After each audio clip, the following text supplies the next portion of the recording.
নামাজটা পড়া হি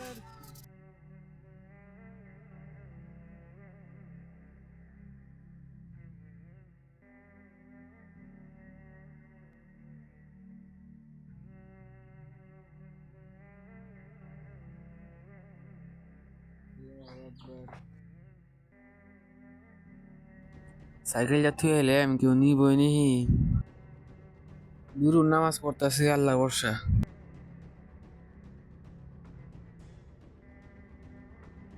দূর একটা ভালো জায়গা থেকে এলে ভালো হইতো চুমুরে যে অবস্থা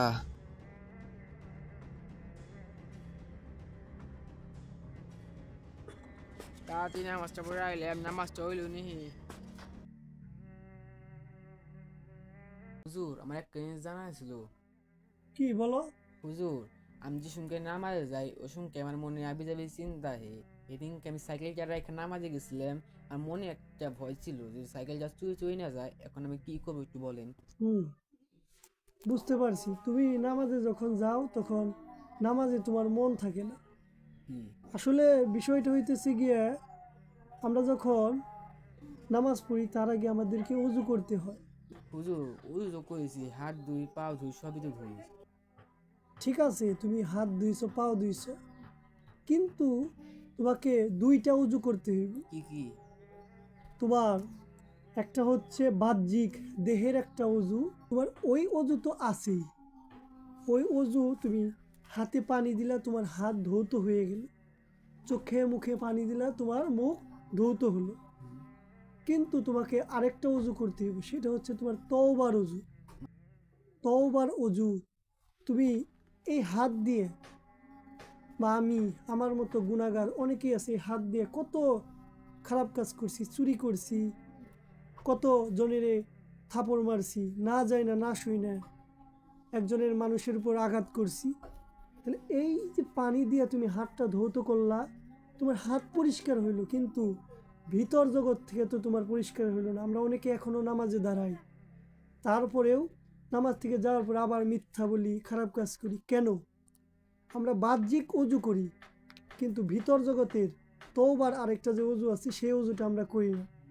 এখন চোখে আমি পানি দিলাম, মুখে আমি পানি দিলাম, আমার মুখ পরিষ্কার হইল, কিন্তু এই চোখ দিয়ে কত খারাপ কাজ করছি, কত খারাপ জিনিস দেখছি।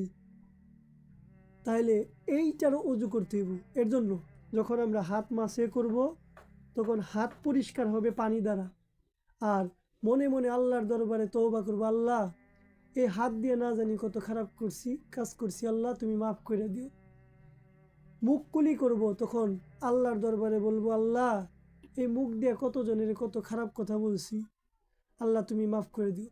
মুখ দ্বারা তোমার, পানি দ্বারা তোমার দেহের ময়লা আবর্জনা দূর হয়ে যাব, আর তওবা দ্বারা তোমার ভিতর জগতের একটা ওযু হয়ে যাবে, আল্লাহ তাআলা কবুল করে নেবে। সুবহানাল্লাহ।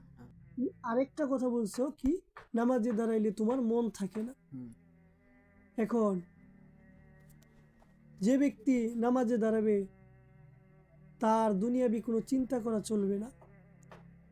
এই অজু পবিত্রতা অর্জন করার পর তুমি নামাজে দাঁড়াইবা, আর দুনিয়াবি যত চিন্তা আছে দেহের ভিতর থেকে বের করার চেষ্টা করতে হবে। এর জন্য অল্প অল্প করে আমাদের সকলকে কি করতে হইব, 5 ওয়াক্ত পাঞ্জেগারা নামাজ পড়তে হইব, খারাপ কাজগুলো পরিত্যাগ করতে হইব।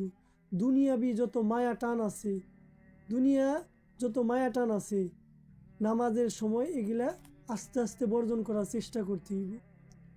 এখন সব কিছু তো তাড়াতাড়ি হয় না, এর জন্য আমাদের কি করতে হইব, আস্তে আস্তে করতে হইব। দর্শক, আমরা পরের ভিডিওতে জানাবো এই মনটাকে কিভাবে স্থির রেখে নামাজে দাঁড়ানো যায়। এর জন্য আমাদের চ্যানেলটা লাইক, কমেন্ট, শেয়ার করে রাখবেন। ধন্যবাদ।